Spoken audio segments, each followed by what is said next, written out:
hacerles ciertos comentarios. Por ejemplo, siempre tienen que saber el tiempo que tienen de un lugar a otro, ¿sí? Un estimado para saber qué tiempo tienen. ¿Por qué? Porque de acuerdo a una patología van a tener más o menos tiempo o van a requerir más tiempo para tratar una paciente o el tiempo que necesitan en un trabajo de parto, en una hemorragia que hoy vamos a hablar el tema. Entonces eso siempre es importante. ¿Y cuál es el centro de asistencia más cercano que me pueda socorrer, ¿sí? La semana pasada alguien de Amaicha del Valle, creo que era, preguntaba eh, ay, qué medicación hacer hasta llegar a la maternidad o en todo caso hasta concepción. Entonces uno no tiene que, digamos, pensar en llegar al tercer nivel, sino al nivel más próximo que vos tengas por lo menos la medicación o alguien que te ayude, que te soporte en tu tratamiento. ¿Por qué? Porque es lo más cercano que vos tenés y vas a tener la ayuda, ¿sí? Siempre tienen que saber que en los hospitales grandes, generalmente hablamos de Tranca, de Buruyacú, de Concepción, en el caso de Tafí del Valle, son hospitales, digamos, cabecera de la zona, si bien no serán el tercer nivel, pero generalmente tienen toda la medicación y todos los implementos para hacer las primeras medidas digamos, de atención a la paciente, compensarla y poder hacer un traslado dentro de todo, eh, no digo de bajo riesgo, pero sí con alguna garantía de que vas a llegar bien, ¿sí? Entonces siempre esos datos, si bien no son datos, digamos, médicos específicamente, pero sí son datos que ustedes los tienen que saber para poder entrar en el caso de que necesiten. A mí me ha tocado de bajar de Tafí del Valle con una paciente en trabajo de parto y tener que entrar en Famayá, que se hacía el parto. Eh, Cosas así, o sea, ustedes tienen que ir, a ver, sabiendo dónde pueden entrar si necesitan ayuda, ¿sí? Y obviamente siempre contando con la comunicación con el 107, que el 107 es el nexo para todos los centros asistenciales, así que digamos, es un detalle importantísimo al momento de subir una paciente a una ambulancia, ¿sí? Así es, doctora, así es, al primer efector que tengamos cerca, acercarse para poder, sobre todo si los pacientes se está descompensando, de ingresar para poder estabilizar y recién salir hacia el lugar de destino definitivo, ¿sí? Que sería el tercer nivel en este caso, pero obviamente con pacientes graves, ¿sí? ¿Cuál? Em, Seguro. Sí, sí, que digamos, no tan solo con embarazadas, sino con otros, todos los pacientes, niños, adultos y según la patología deben ingresar. Bueno, Doc, yo creo que ante los 105 personas que están en el chat, ya están en la reunión, podemos comenzar con este tema que es muy importante, también juntamente con nosotros que han estado ustedes exponiendo. Es muy importante la hemorragia, cómo manejarla en la embarazada, sobre todo porque son dos personas las que están en una misma. Entonces, yo creo que va a ser una charla de mucho provecho para todos y por supuesto, pedirles que las preguntas las hagamos al final y que también las preguntas que quieran, ya saben dirigirse a diremergencia107@gmail.com, ¿sí? Para poder sacarse las dudas y por favor no se olviden de firmar y llenar el formulario de asistencia. Así que bueno, muchísimas gracias doctora por una vez más y bueno, ahí estamos ya con la preparación de todos los talleres para la práctica. Así que bueno, muchísimas gracias doc, seguimos en contacto. Muchas gracias Nadia y a todos. Bien. Bueno, hoy tenemos dos temas importantes, ¿sí? Las hemorragias en la embarazada. Este tema es bastante problemático porque lo dividimos en dos partes, ¿sí? No sé si se acuerdan que en cuanto a lo que era hipertensión, preeclampsia y eclampsia, hablábamos de las 20 semanas. Bueno, las 20 semanas de embarazo o de gestación nos separan una cuestión muy importante que es la primera y la segunda de mitad del embarazo, ¿sí? En el caso de las hemorragias es exactamente lo mismo. Las de la primera mitad son las que corresponden hasta las 20 semanas. ¿Podemos pasar la primera diapositiva? Bien, en la primera mitad del embarazo, que son hasta las 20 semanas, tenemos todo lo que incluye el aborto, amenaza de aborto, aborto en curso, y ya vamos a especificar bien cada uno. Después tenemos un embarazo ectópico y la enfermedad trofoblástica, ¿sí? ¿Qué es importante acá? Generalmente las hemorragias de la primera mitad no son descompensantes inicialmente. La paciente va a venir, va a decir, tengo una pérdida, es como menstruación, viene de hace varios días, ya no, digamos, ha pasado el límite de lo que es una menstruación, no son los 5 días, 6 días que normalmente me baja, tiene una sensación de dolor en la parte baja. Entonces, bueno, la paciente le va a referir la amenorrea y muchas veces ni siquiera la refiere porque no sabe que está embarazada, ¿sí? Em, ¿Qué es lo que tienen a mano? Bueno, lo principal es tocar el abdomen. Si el abdomen está, a ver, 20 semanas está entre el pubis y el ombligo, son 20 semanas, ¿sí? O sea, podemos tocarla así en una paciente mediana, menudita, adelgada, se lo toca perfectamente, ¿sí?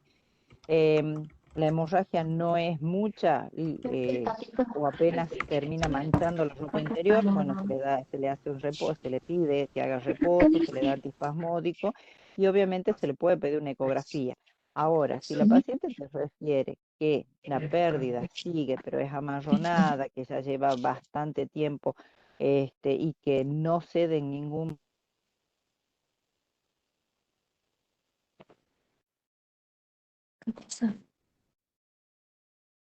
Doctora, no se la escucha, se apagó el micrófono. Ahí está, Ahí sí, ¿me escuchan? perfecto. Bien, Ahora sí te escuchamos, doctora. Sí, de lo que escuchamos de fondo son algunos celulares y micrófonos que están prendidos. Por favor, silenciarlos. Bien, amenaza de aborto, ¿escucharon? Amenaza de aborto y aborto en curso. ¿O quieren que hable de vuelta todo?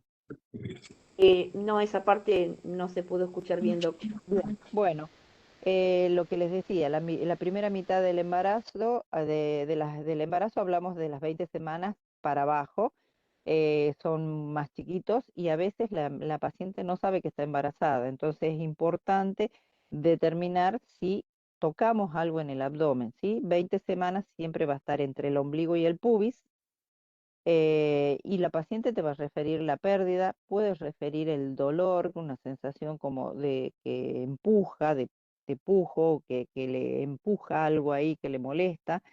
Es importante preguntar siempre si está tomando anticonceptivos o se cuida de alguna forma, y obviamente si no se cuida, tenemos que sospechar el embarazo, ¿sí? También, bueno, ahora la cuestión esta de los abortos, que las pacientes se les da el misoprostol y toda la cuestión, muchas pacientes no avisan, este, bueno, una cuestión que resabios de la antigua época quedaron en que no te avisan si se han medicado para producir el aborto. Entonces, sí o sí, hay que hacerle un antiespasmódico. Si la pérdida es importante, hay que tactarla, o, como les digo, tocar el abdomen y ustedes se van a dar cuenta si está embarazada o no. Generalmente estas pérdidas no la descompensan a la paciente. Hay que pedirle ecografía para corroborar la situación, ¿sí? En el caso del aborto en curso, ustedes ya van a tener sangrado, la sangre amarronada roja, la paciente te va a decir, me duele. ¿Por qué? Porque el cuello del útero se está abriendo y está teniendo contracciones, ¿sí? En el caso del embarazo ectópico, que no sea complicado, la paciente puede tener una pequeña pérdida amarronada con un test positivo. Bueno, y la enfermedad trofoblástica a veces no tiene pérdida, simplemente tiene el aumento de tamaño del útero y puede haber una pequeña pérdida amarronada siempre se pide ecografía, antiespasmódico, reposo y la ecografía cuanto antes. Ahora, si la paciente está con el aborto, digamos, con un aborto incompleto, va a estar con pérdida importante. Esa sí es la paciente que se podría llegar a descompensar. Entonces, y ella le va a decir sí, porque expulsé un coágulo, expulsé una bolsita. Bueno, esa seguro que es un aborto incompleto, entonces se le hace la vía, se la trata de medianamente compensar y enviar, que es la que se puede descompensar, ¿sí?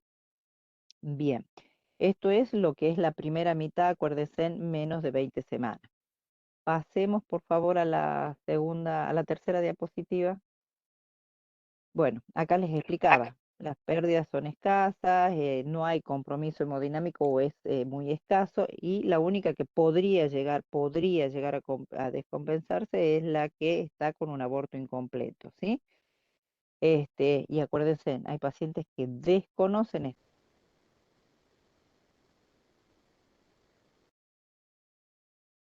Son detalles que a veces la paciente no los relata, pero ustedes sí tienen que preguntar si está cuidándose, si es probable el embarazo, bueno, y todo ese tipo de anamnesis que sí lo van a tener tiempo de hacer, ¿sí?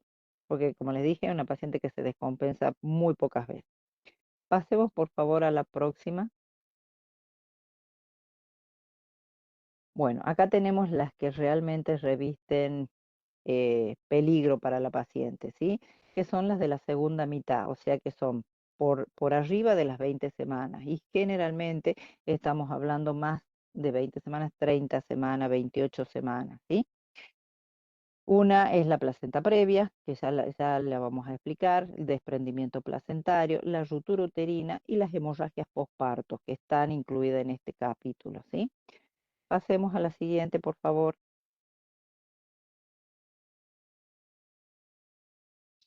Como dije, estas revisten importancia. ¿Por qué? Porque descompensan a la paciente y en el caso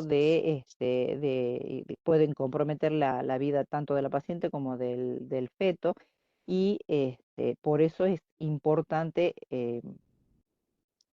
hacer un buen diagnóstico o medianamente siempre tenerle presentes a estas posibilidades, ¿sí? Pasemos a la siguiente. Bueno, hablábamos de placenta previa. Acá tienen más específicos los dibujitos imposibles, ¿sí? Placenta de inserción baja es una placenta que está cerca del cuello del útero. Ahí tienen, en el dibujito tienen el cuello del útero, tiene dos orificios, el interno y el externo. La placenta está próxima al orificio interno del cuello del útero, ¿sí? En la placenta marginal está prácticamente rozándolo al cuello del útero. La placenta previa parcial está prácticamente sobre el cuello del útero y la oclusiva total o placenta previa total está sobre el cuello del útero específicamente. ¿Cuál es el problema acá? Que esta zona donde está, en cualquiera de estos casos, la placenta donde se asienta, son zonas no aptas para la implantación de la placenta. ¿Por qué? Porque acá em, se llama parte del segmento y cuello y no están, digamos, la placenta normalmente se inserta del segmento para arriba donde tenemos que va a haber contracción y la placenta se amolda al cuerpo del útero y puede extenderse o contraerse con las contracciones. En esta zona, esa falta de posibilidad de acompañar a las contracciones hace que se pueda desprender pequeños pedacitos de la placenta y dar los sangrados que se presentan en estos casos. Cuando la paciente tiene muchas contracciones puede haber una hemorragia importante. ¿Cuál es la más complicada en estos casos? La placenta, la previa total u oclusiva total. ¿Por qué? Porque en ese caso, si esta paciente entra en trabajo de parto, la placenta se desprende y hasta que sale el chico se produce el óbito fetal. Entonces, esta es una de las eh, emergencias obstétricas. ¿Por qué? Porque esta paciente sí o sí tiene que ir a cirugía, ¿sí? Entonces, en estos casos es importante, volvemos a hablar de la altura uterina. La paciente Generalmente cuando si se está haciendo controles del embarazo, la paciente va a saber que tiene una placenta previa, sabe todo porque se le explica todo a la paciente, se le explica que no puede tener contracciones, que si las tiene puede tener sangrado. La paciente está sabiendo lo que tiene. Obviamente, estamos hablando de una paciente que hace control. Entonces, si empieza a sangrar, es importante el tacto. Pero ¿qué es lo que pasa? Hay muchas veces que el paciente les dice, tengo placenta previa, el tacto tiene que ser muy delicado. Si la paciente sangra muy poquito, yo le pondré una vía y la derivaría. ¿Por qué? Porque la vía me permite dos cosas. Primero, para que no se descompense. Y segundo, la causa que ha empezado las contracciones, hay que buscarla. En un primer nivel no tienen la posibilidad de internarla y hacerle la búsqueda del foco infeccioso, que generalmente son focos infecciosos, pero sí la vía te sirve para diluir esa paciente, entonces va a tener menos contracciones, ¿sí? Bueno, espero que nunca les toque, pero si les toca, no se asusten, corroboren que el bebé se mueva, corroboren que la mamá esté hemodinámicamente compensada, una vía la derivamos siempre en reposo de cúbito lateral izquierdo, ¿sí? Bien, pasemos a a la próxima.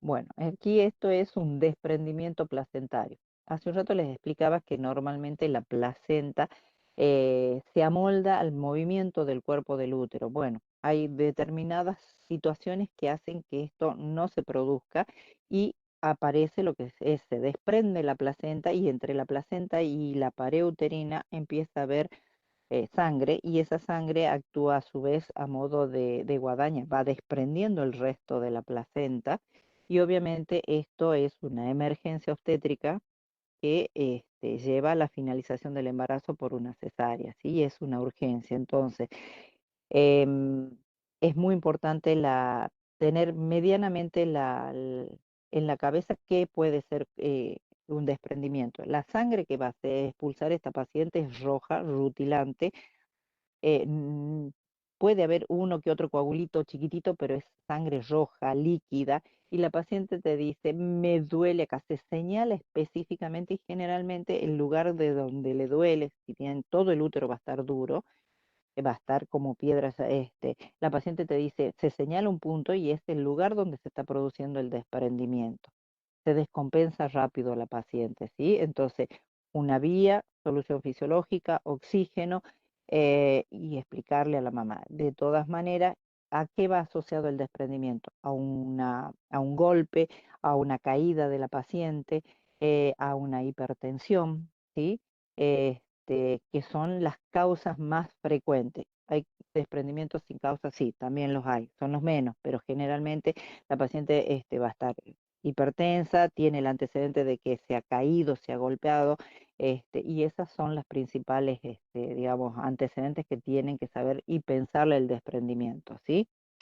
Em, Bien, esto duele, la panza, si ustedes han tocado un abdomen, un útero, van a ver que pueden determinar el polo cefálico, el polo que está ofreciéndose al estrecho superior, si está en transverso, pueden, digamos, tocar de alguna forma algunas partes fetales.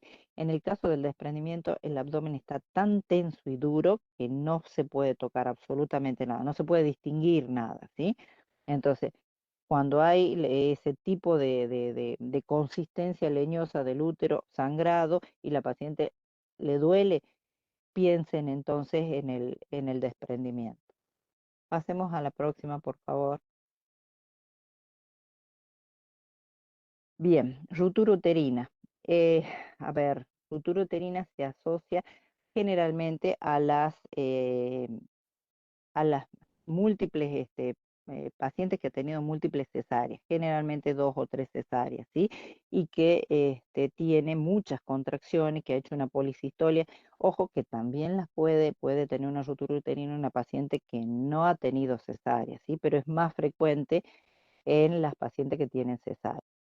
¿Dónde se rompe? Se puede romper en el cuerpo, se puede romper en el segmento que la paciente te va a decir, me duele, y además del sangrado, la paciente se puede chocar por el dolor, y la otra, el sangrado va a ser, no es muy importante, ¿por qué? Porque a veces el cuello no se ha logrado abrir, pero ustedes van a lograr tocar partes fetales muy claritas, demasiado claritas, a ver, bien definidas me refiero, ¿sí? Entonces, por eso una paciente que tiene cesáreas, varias cesáreas, no puede tener contracciones, y si las tiene, piensen en una ruptura uterina, ¿sí? Obviamente también es una emergencia obstétrica grave, ¿sí? Que puede llevar al compromiso de las dos vidas en estos casos. Pasemos a la otra, por favor.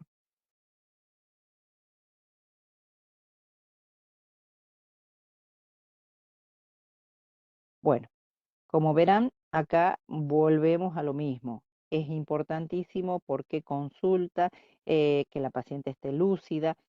Como les decía, en el caso de la placenta previa, es una paciente que se está haciendo los controles, ella misma le va a decir, tengo una placenta previa, me han dicho que no tengo que sangrar, que no tengo que tener contracciones. En la paciente que tiene el desprendimiento, como les dije, me duele, tiene la pérdida sanguínea, entonces hay que evaluar todo esto. El estado del sensorio, importantísimo, la paciente te tiene que estar consciente, contestar, es lúcida. Eh, si la paciente ya tiene un compromiso hemodinámico, obviamente va a estar taquipneica, va a estar taquicárdica. Entonces, es importantísimo eso, una vía, la solución fisiológica, a goteo libre, ¿sí?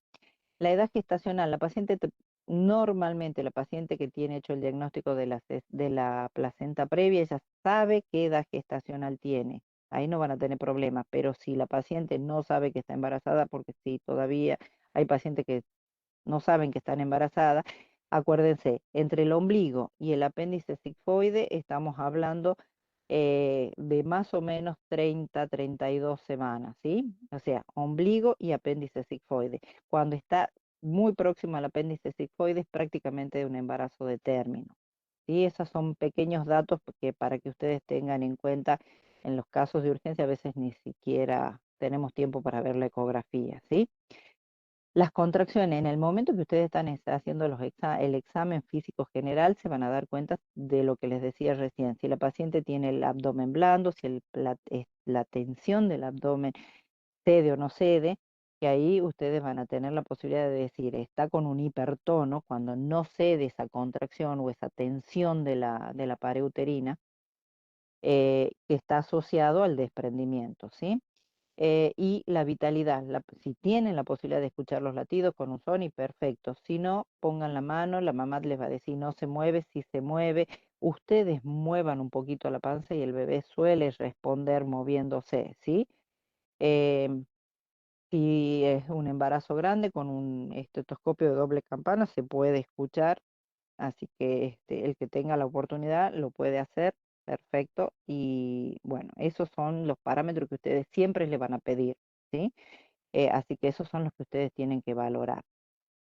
¿Podemos pasar a la próxima, por favor?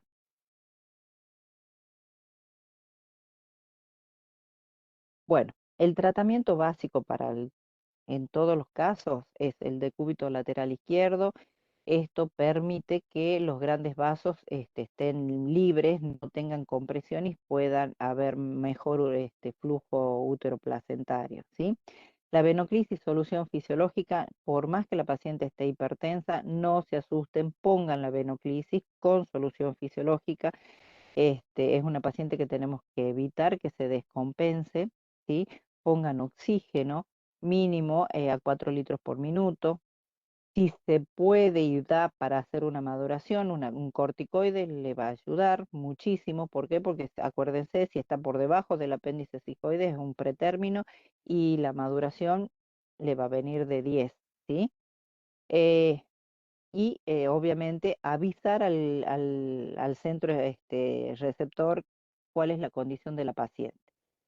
En este caso yo no les puse una medicación ni nada porque sé que no cuentan con medicación específica para esto, pero les comento, viene lo que usamos para hacer lo que se llama la tocólisis aguda, es el argosiano o la exoprenalina, que vienen en ampollas de 5 centímetros cúbicos y la exoprenalina viene 25 picogramos en 5 centímetros cúbicos. Lo que hacemos nosotros es tomar 2 centímetros de esa ampolla y la llevamos a 10, o sea que son 2 de argosian, 8 de fisiológica y pasamos 1 centímetro cada 5 minutos. Em, con este, con esto ustedes, a ver, pueden llegar tranquilamente en un viaje de 1 hora y media, 2 horas. Ahora, lo que pasa es que no tienen normalmente, por eso yo les vuelvo a insistir, siempre tienen que recurrir al centro de asistencia de mayor complejidad más próximo. Por ejemplo, como decíamos hace un rato, de Amaicha del Valle a Tafí del Valle. En Tafí del Valle tienen argosian. Vuelvo a insistir, en Trancas, en Buruyacú, en los hospitales grandes suele haber la medicación y necesitan una ampolla, ¿sí? Entonces, la vía, la solución fisiológica, el oxígeno, les da tiempo a llegar a esos lugares y poder empezar el tratamiento. Y generalmente esos hospitales que les nombraba tienen de guardia obstétricos, ¿sí? Gente que está capacitada y que tiene la medicación. Entonces no duden en tratar de comunicarse con esos centros para avisar de la paciente, poderla compensar y seguir el viaje a un tercer nivel. Eso es muy importante, ¿sí? Em, Acuérdense que todas estas patologías eh, pueden comprometer tanto a la madre como al feto, ¿sí? Y no tengan miedo en abrirle la venoclisis a pasar a goteo libre. ¿Por qué? Porque la paciente, si está perdiendo mucha sangre, se les va a descompensar, ¿sí? Pueden hacer cristaloides, lo que ustedes tengan, ¿sí? Pero no le mezquinen porque tienen que tratar de llegar a un centro de mayor complejidad, ¿sí? Bien, esto es lo básico que ustedes tienen que saber, tienen que poder determinar medianamente cuál es la causa, ¿sí? Y bueno, espero que nunca les toque y si les toque siempre desde ya, antes que les pase, ustedes tienen que tener visto el centro de asistencia de mayor complejidad más cercano y siempre estar en contacto con ellos, ¿sí? Bien, ahora vamos a pasar al otro tema y grande e importante, ¿sí? Que es la cesárea. Las últimas causas que hemos hablado recién, que son el desprendimiento placentario, la placenta previa, la ruptura uterina, son eh, emergencias obstétricas, sí o sí requieren cesárea, ¿sí? Ahora, en el caso de la hemorragia posparto, bueno, lo que se hace, si ustedes tienen la posibilidad, además de lo que recién les decía, la vía y la solución fisiológica, si tienen oxitocina o si tienen, ¿cómo se llama? Ergonovina, pueden hacerlo, ¿sí? Em, sino en el caso del posparto, siempre el masaje uterino. Ustedes, la criatura nació, toquen el útero, refrieguen y enséñenle a la misma paciente que se refriegue. ¿Por qué? Porque si es una gran multípara, esa paciente se le va a aflojar el útero y va a volver a sangrar. Entonces, en esas pacientes sí o sí el masaje uterino todo el tiempo hasta que logran ponerle una medicación que sería, como les dije, la oxitocina o en el caso de tener la ergonovina, que se hace una ampolla intramuscular. Así que no hay, digamos, con esos no hay mucho problema porque en general tanto oxitocina como ergonovina pueden tener en los distintos lugares, sobre todo en los más alejados, ¿sí? Bueno, como les decía, la cesárea, lamentablemente hoy prácticamente es a demanda, ¿sí? Pero bueno, ustedes tienen que saber que una cesárea tiene de 7 a 10 veces más riesgo de mortalidad para la madre, ¿sí? Y es un proceso quirúrgico, obviamente, que tiene sus riesgos, como cualquier cirugía, y que su objetivo es extraer un feto vivo, sano, y tener una mamá sana también, ¿sí? Pero bueno, ya saben, las indicaciones sí o sí precisas, vamos a pasarlas ahora. Pasemos a la otra, por favor.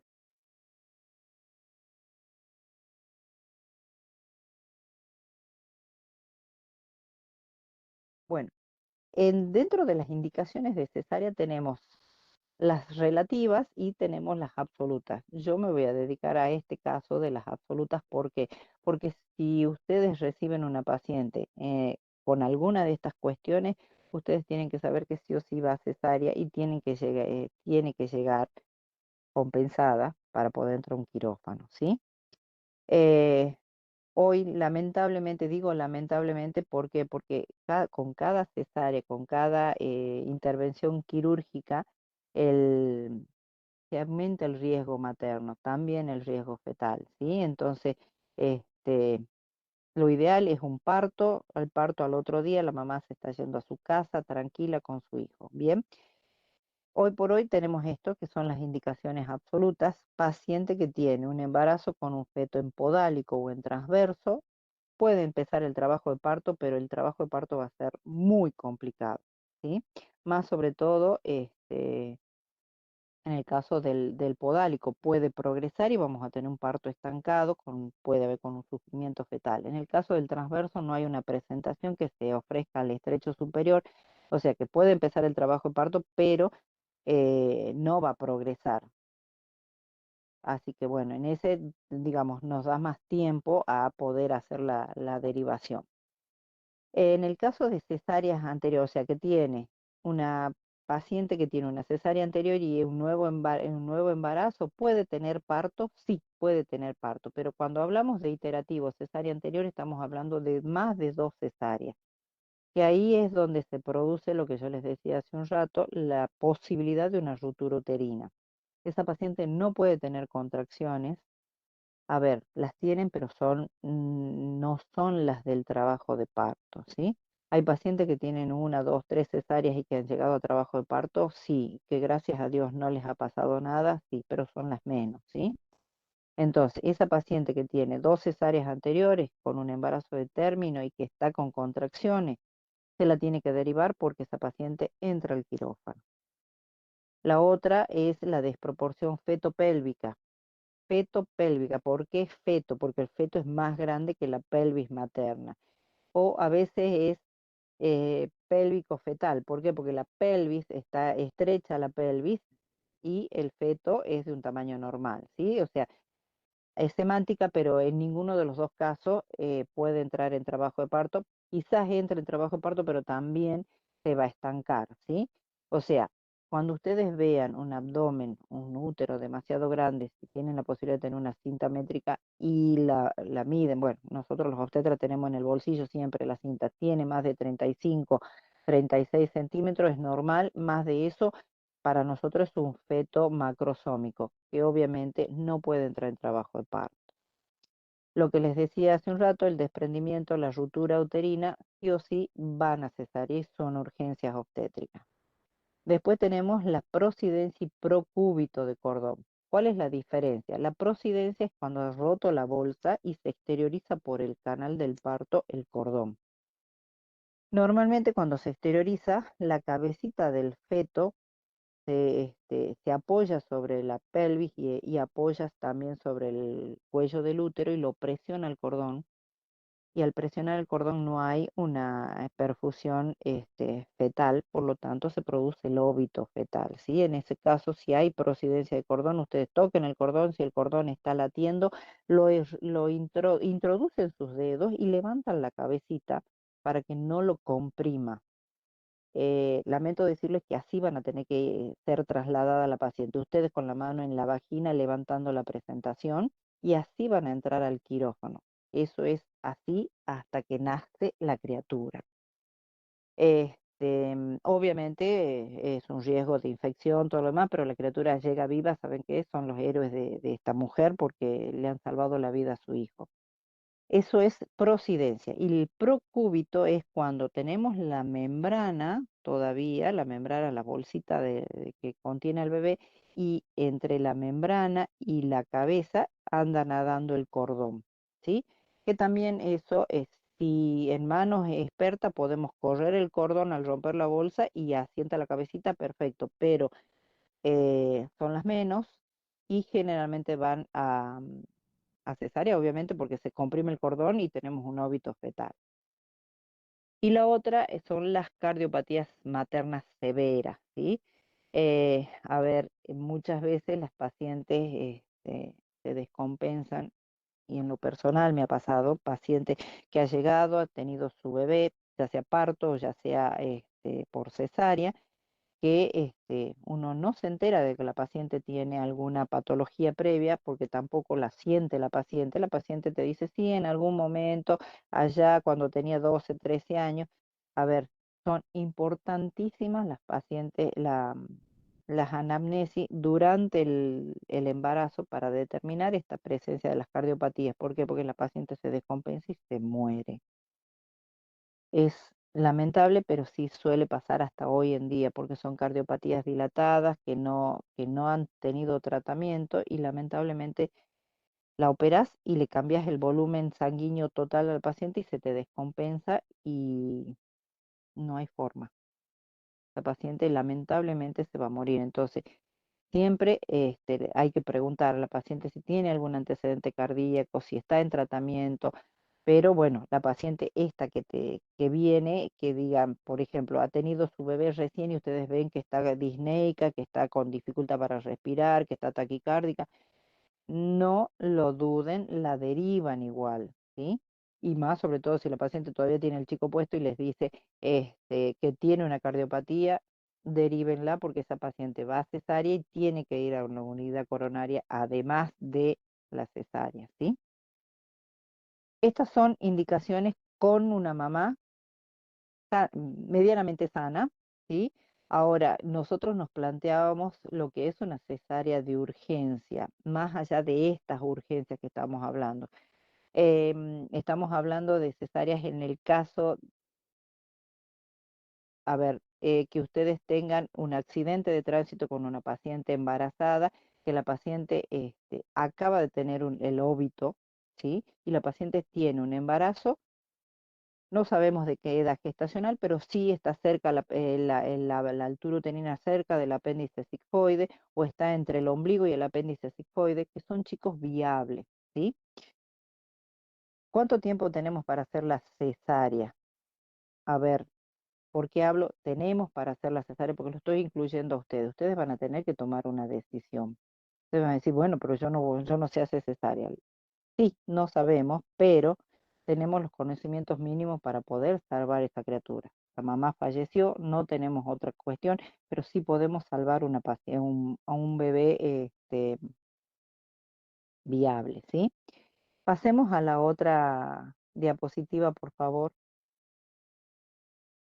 Yo acá les puse cuáles son las incisiones. Ojalá nunca nos toque, pero tienen que saber. La primera, la incisión horizontal, es la incisión que hoy por hoy se hace toda paciente, que es la FAN, y toda linda. Esto es en la piel, ¿sí?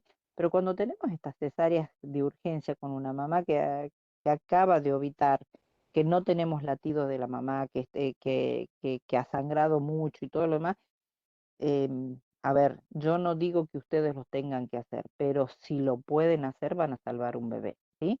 Se hace una incisión, tocan el hueso del pubis, hasta el ombligo se hace la incisión vertical, que es la más fácil, ¿sí? Eso es en piel y llegan hasta el útero, ¿sí? O hasta el peritoneo. Pasemos a la siguiente. Y en el útero se hacen dos o tres tipos de incisiones, ¿sí? Ya la vamos a ver.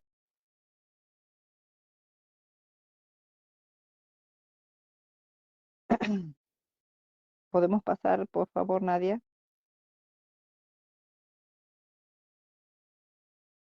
Bien. Acá abajo, que ven como una sonrisa, esa es la incisión que normalmente hacemos en el útero. Ese es el segmento que se habla, el famoso segmento. Ahí es donde se hace siempre la cesárea, ¿sí? Ahora, cuando cambiamos de incisión, cuando estamos frente a esta situación que les decía, con un óbito materno, o cuando se ha roto el útero y la paciente, eh, tenemos que sacar el chico sí o sí, Entonces, generalmente hacemos la corporal, que es justo en el medio, se hace una pequeña incisión, se llega hasta la bolsita, se la abre, todo ya después, todo lo demás es de forma digital, se logra acceder a la cavidad uterina y se extrae el bebé, ¿sí? En esos casos, el bebé puede estar bastante deprimido. Que lo que se hace, se le va pidiendo a alguien que esté con nosotros, que prepare oxígeno, que prepare una manta para que lo envolvamos al bebé, se lo estimula. ¿Cómo se estimula un bebé? Que también le va a servir después para la recepción de un recién nacido. Se fricciona con la compresa en la parte de la espaldita, los piecitos, se lo trata de estimular y se le pone oxígeno en el caso de esta situación. Vuelvo a decir, ojalá nunca nos toque, pero si ustedes ven que es necesario, porque la mamá está aovitado, constatan que la mamá no tiene síntomas ni nada, signos vitales, mejor dicho, eh, hay que proceder, sí, habría que proceder. Esto tiene una cuestión médico-legal, pero a ver, yo creo que si está en nuestras manos salvar esta vida, hay que hacerlo. No hay que dudar, no tenemos mucho tiempo. Cuando mucho, en el mejor de los casos tenés 10 minutos, pero generalmente son de 5 a 6, 7 minutos para tomar la decisión. Eh, ya en la charla que dé el doctor Lamaña de la parte de médico legal, veremos cuáles son las implicancias o no, pero siempre está la posibilidad de que el juez nos diga por qué no lo hizo, ¿sí? Entonces, la cesárea de urgencia iba enfocada a esta situación, ¿sí? Así que, bueno, eh, la cuestión es poder salvar las dos vidas. En el caso que no se pueda, por lo menos la del niño en el caso del óbito materno, ¿sí? Eh, bueno, con esto termina mi charla. Ahora queda a disposición de ustedes las preguntas y todas las necesidades de ustedes para ver si puedo sacarles las dudas y ayudarlos en esta situación.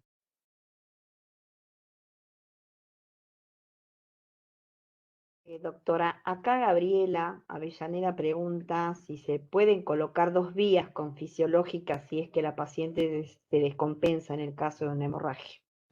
Totalmente, no hay ningún problema, las puede poner a las dos vías. Es más, muchas veces, si lográs poner una y la podés expandir un poco y ponerle la segunda, mejor, porque hay veces que no podés poner las dos vías porque la paciente se está colapsando.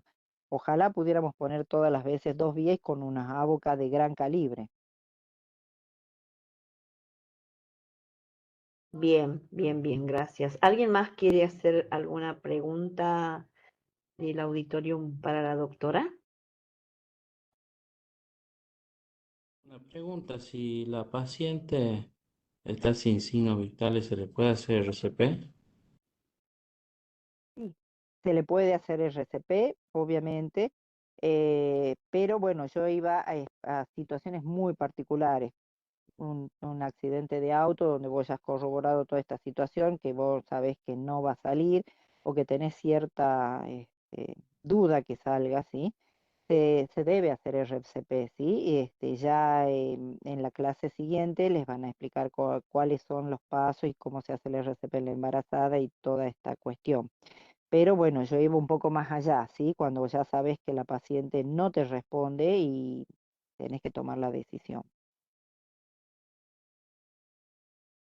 Gracias. Y otra pregunta, digamos, de lo mismo. El RCP avanzado también se lo puede aplicar ya que contiene medicación y descarga. Armando, Eh, bueno, sí, doc. Es eh, un tema específicamente que lo van sí, a tratar en la clase que viene. Por eso exactamente. la cuestión es que incluso también la RCP va a variar de acuerdo a la edad Sí, gestacional de la paciente, ¿entendés? O sea, y la medicación que podés hacer y las conductas van a ser totalmente diferentes de acuerdo a una panza que sea viable o no. perfecto. ¿Alguien más Muchas tiene gracias. otra pregunta? No, por favor.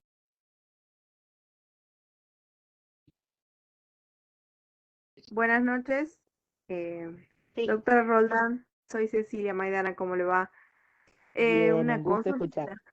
Igualmente, Doc, la verdad, un placer. Em, Perdón, entendí mal. Entonces, cuando en el caso de que hagamos la cesárea y demás, se corta el cuerpo de útero con el óbito materno, por supuesto.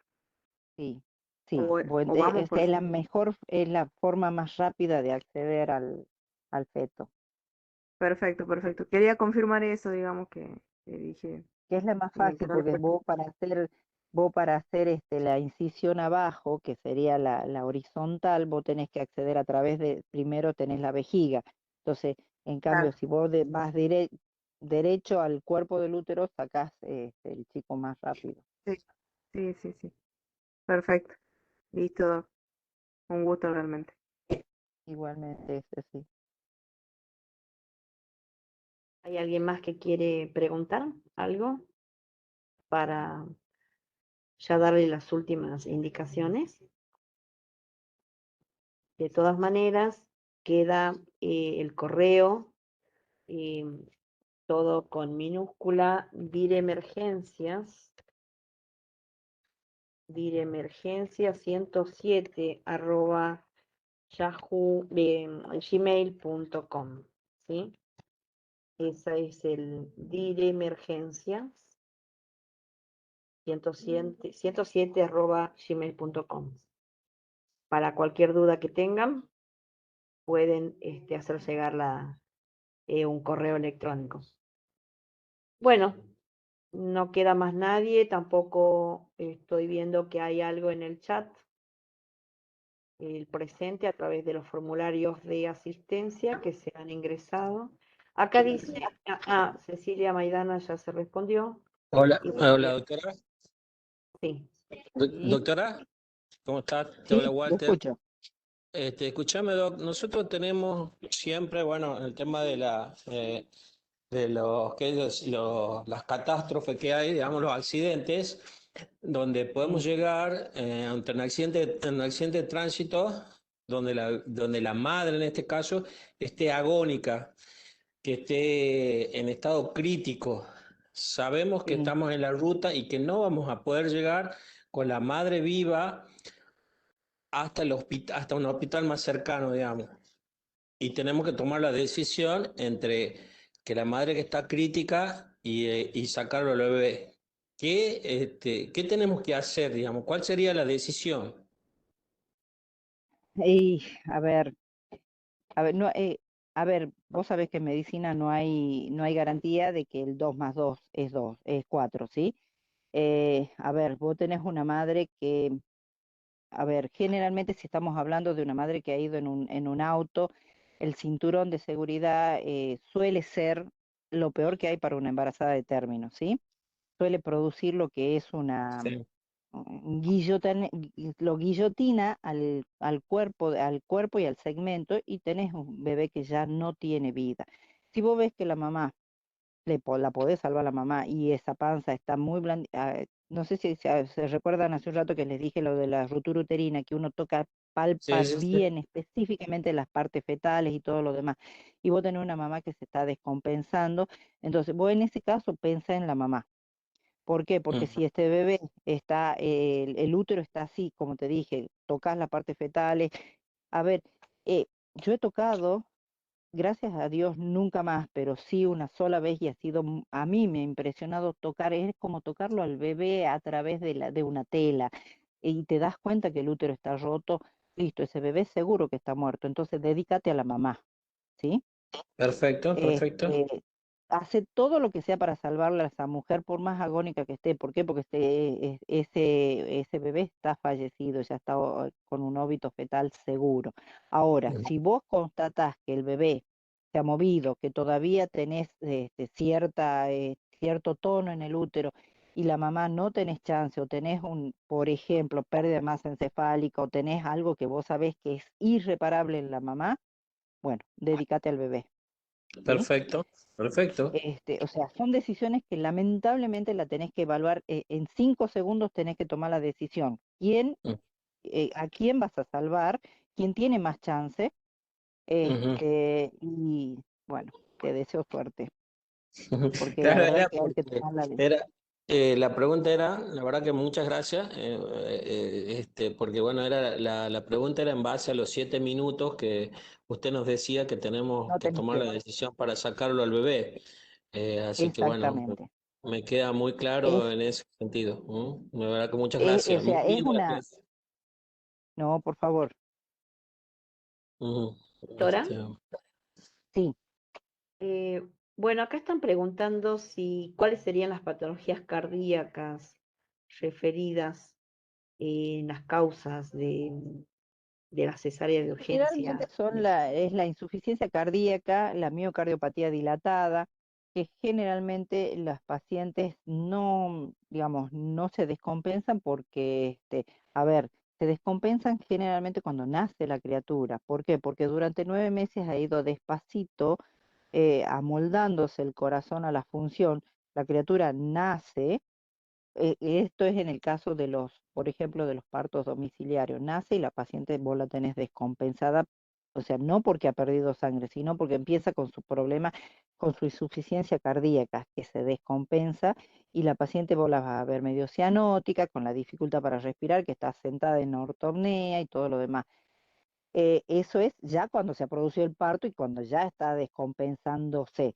Pero si la paciente, en las indicaciones absolutas, vos tenés una paciente que ella sabe que es una cardiópata, que tiene su insuficiencia cardíaca, que tiene su valvulopatía, bueno, no tenemos por qué jugarnos y arriesgarnos al vicio. Esa paciente se programa y se opera compensada con el cardiólogo en el quirófano.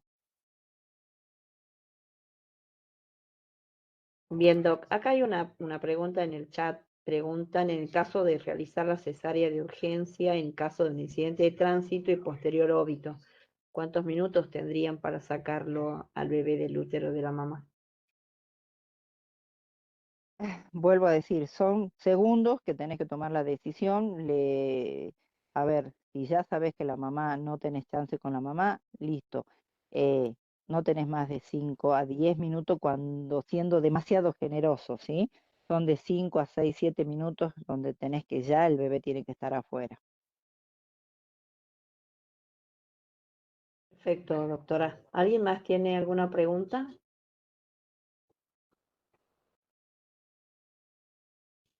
Bueno, bueno, excelente, doctora. En el chat muchos agradecimientos y reconocimiento a su charla, como siempre. Muchas gracias. Excelente usted, muy clara, muy concisa y bueno, dándole los tips más importantes para los El- profesionales. Así que la verdad, Les muy pido claro. disculpas si alguien, doctora, les pido disculpas si alguien ha mandado un correo y no lo pude contestar porque estoy con un pequeño problema de salud Sí, de estamos mi padre, chequeando el pero correo igual. prometo ponerme al día en este fin de semana. Les pido Tranquila, disculpas doctora, si hubo por favor. alguien esperando la respuesta. Ahí hay una pregunta que me dice Fátima, ¿qué hacemos si el familiar se niega, se opone a que se realice el procedimiento de la cesárea de urgencia? Bueno, todo tiene que estar bajo Lo dejan testigos registrado, y dejen dejan registrado. registrado en alguna historia clínica, en alguna que el Sí, paciente, que el familiar exactamente. se niega, obviamente. Lamentablemente, tampoco no le podemos dar garantías, porque mucha gente te va a pedir, decime que sí o sí se va a salvar, y tampoco hay garantías, ¿sí? O sea, uno hace lo que puede y lo que mejor, de acuerdo al criterio, se le puede ofrecer. Pero bueno, obviamente, si el familiar se niega, no podemos hacer nada. Sí, es doctora. Bueno, muchísimas gracias, Doc. Excelente. Y bueno, la clase seguramente ya la próxima semana estará subiéndose a la página de YouTube del canal de capacitación de la Dirección de Capacitación. Así que bueno, muchísimas gracias a todos. Muchas gracias, Nadia. Y si Dios quiere, hasta pronto. Hasta la próxima clase. Cualquier novedad, vamos a hacerles saber. ¿Sí? Buenas Pensar. noches, doctora Yoldán. Gracias, Nadia. Un Sí, abrazo buenas grande. noches. Buenas noches, Igualmente, que todos doctora. estén bien. Muchas gracias. Hasta Gracias a luego ustedes. y nos estamos viendo si Dios Gracias, quiere. doctora. Un abrazo grande. Gracias, hasta luego.